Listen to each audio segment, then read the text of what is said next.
Arsenal 2, Olympiacos 0. Job done at the Emirates tonight. Clean sheet, 3 points. Not as smooth as it could have been. Not put to bed as early as it could have been, but we got the job done. We're going to get into it. A magical performance from Martin Odegaard. Before we do, if I could ask you to subscribe, please. We're on the way to 25,000 subscribers now.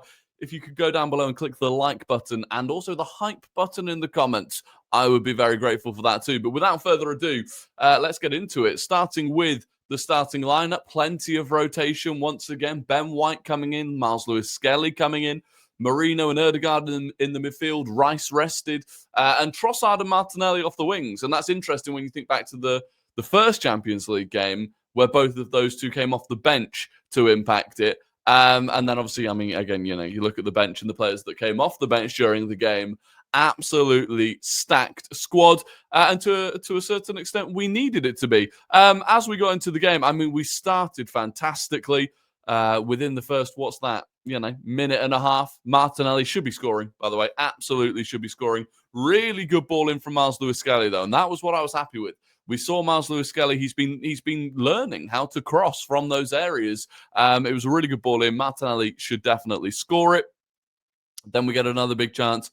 Martin Odegaard. Oh, what a performance from him tonight. Genuinely watching him, it feels like we've got Martin Odegaard back. And if we have Martin Odegaard back for this full season, other teams are going to be in trouble, especially if they leave spaces in behind like this. But he plays this sumptuous ball in behind to Victor Gyökeres. But what I also want you to know here is, look at Gyökeres' starting point. He is, a yard, 2 yards behind the defender, but he gets ahead of him. And then he absolutely bullies him.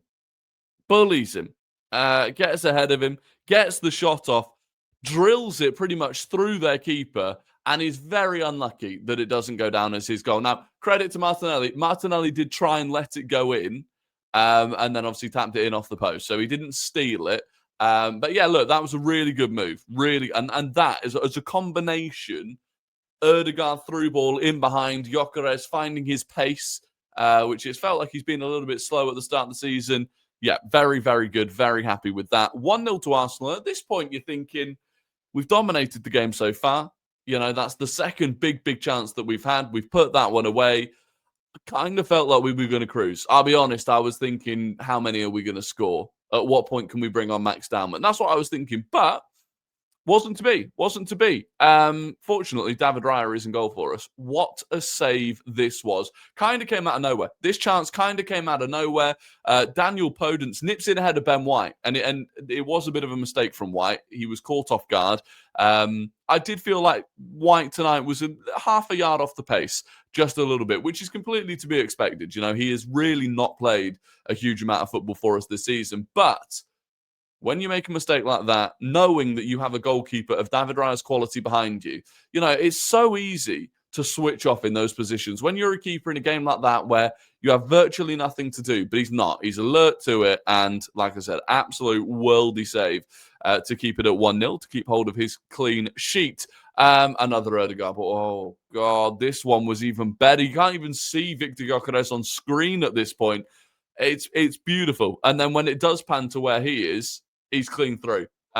This was probably the biggest or the worst chance I thought that he had in terms of how he handled it. Because from here, I'm thinking either go and score yourself, or you look at Martinelli at the bottom of the screen.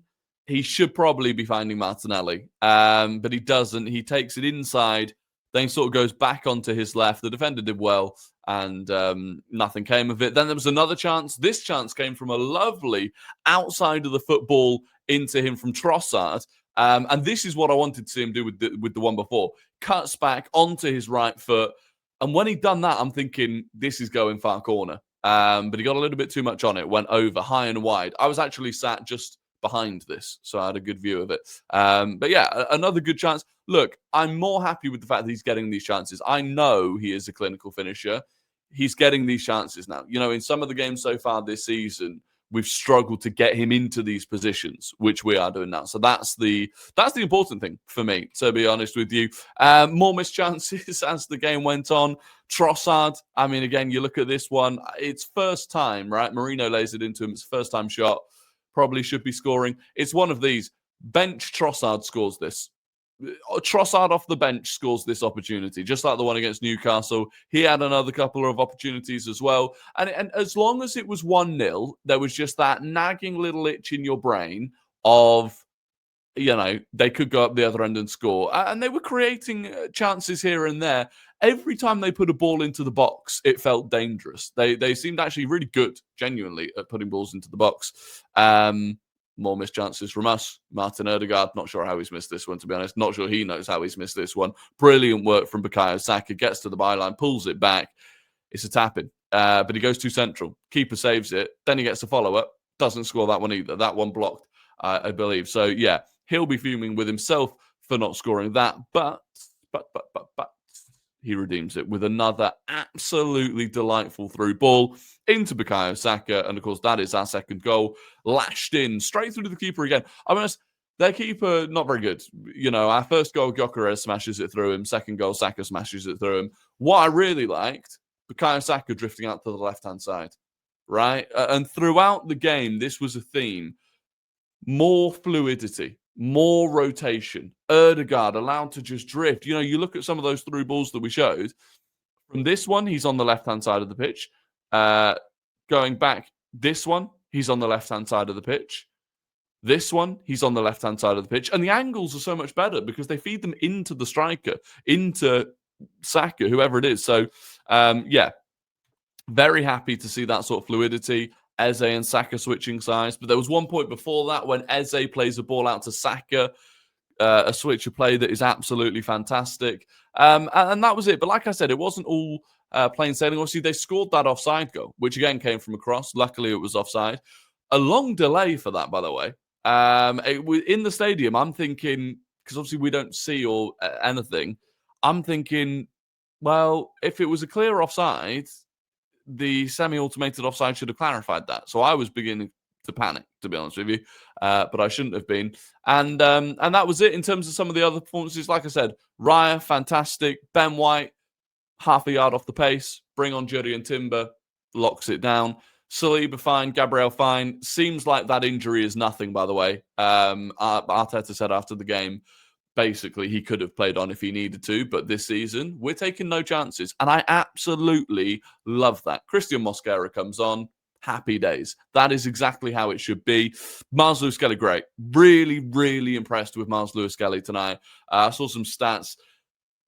He won the ball back the most times. He won the most fouls. The way he carries the ball through the midfield is fantastic.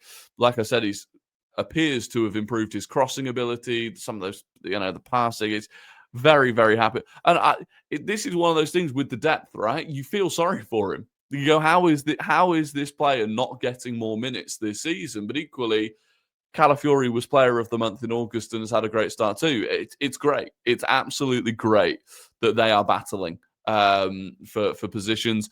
Like I said, Odegaard, fantastic. Zubimendi, strong, good performance from him. What I will say as well, Zubimendi is putting in a lot of minutes this season so far.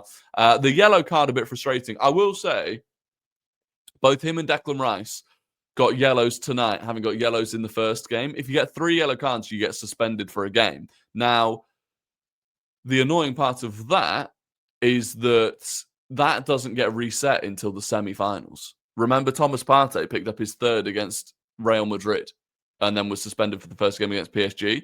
So for both of them, you're looking at probably having to pick the next time they get a yellow card. Ideally. I mean, they might get one against Atletico Madrid and then they'll be suspended for... Well, that's the thing. That would be a good time to do it because I think our game after that, I think, is Slavia Prague. Basically, pick up your 3rd yellow deliberately so that you end up missing Slavia Prague or Kairat Almaty, right? That's basically what you want to do. Anyway, good performance from him. Marino, thought was absolutely solid, no problems. Martinelli, good. Again, actually, similarly to how Victor Gyökeres should have found him, he should have found Victor Gyökeres in the second half. There's a moment where he's through, and if he gets his head up, if he gets it, and it's classic Martinelli, head down Martinelli, if he gets his head up, Victor Gyökeres is in acres of space on the left-hand side. There is nobody there. But Martinelli just tries to use his pace and blitz past him. Gyökeres himself thought had a good game, solid game. I wouldn't really pay too much attention to the rating on here. And Trossard was fine, but again, not clinical enough. Not as clinical as bench Trossard normally is. And then if you look at the table, good start. 2-2-0 wins. We're in 5th.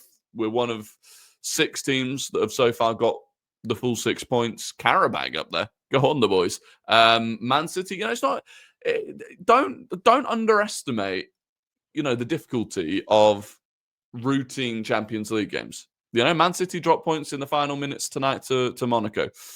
Spurs, it's Spurs, so don't pay too much attention to it. But they go away to Bodo Glimt and drop points.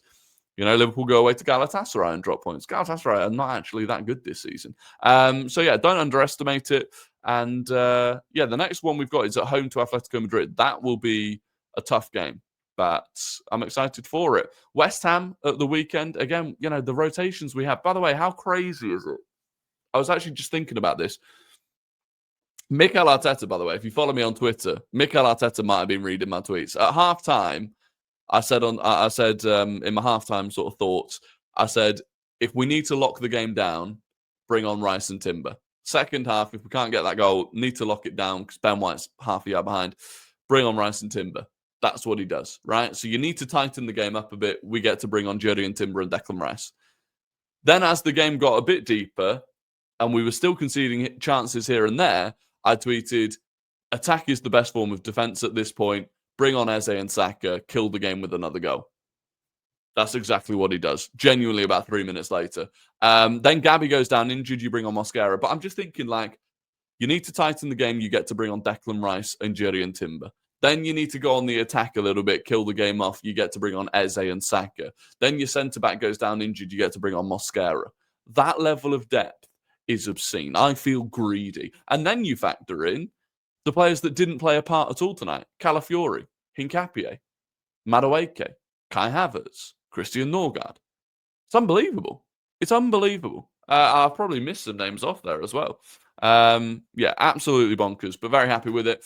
And I appreciate you watching the video. That will be it. We'll be back tomorrow, I'm sure, with either a live stream, probably a live stream, actually, tomorrow. So I hope to see you there. If you could like and subscribe and all of that good stuff before you jump off, I would be very grateful. But other than that, enjoy your day. I'm posting this at gone midnight, so you're probably sleeping as I'm posting this and watching it in the morning, unless you're in another part of the world. Why am I waffling?